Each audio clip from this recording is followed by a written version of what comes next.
মরে গেল আমার সবচেয়ে টেম বাজিকার পাখিটা। এটা ছিল আমার সবচেয়ে টেম বাজিকার পাখি যেটা, কিন্তু সেটা ফ্যানের সাথে বেজে আর কি, চলন্ত ফ্যানের সাথে বেজে আর কি মরে যায়। তারপর এখানে দেখেন তাদের বন্ধুরা তাকে বিদায় জানাচ্ছে।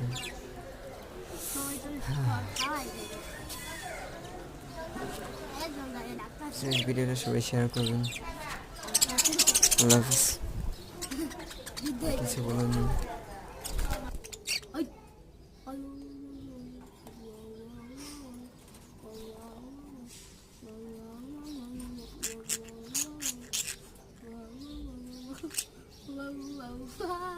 ঠিক করে দিবি না মামা, না ঠিক করে দিবি না এটা।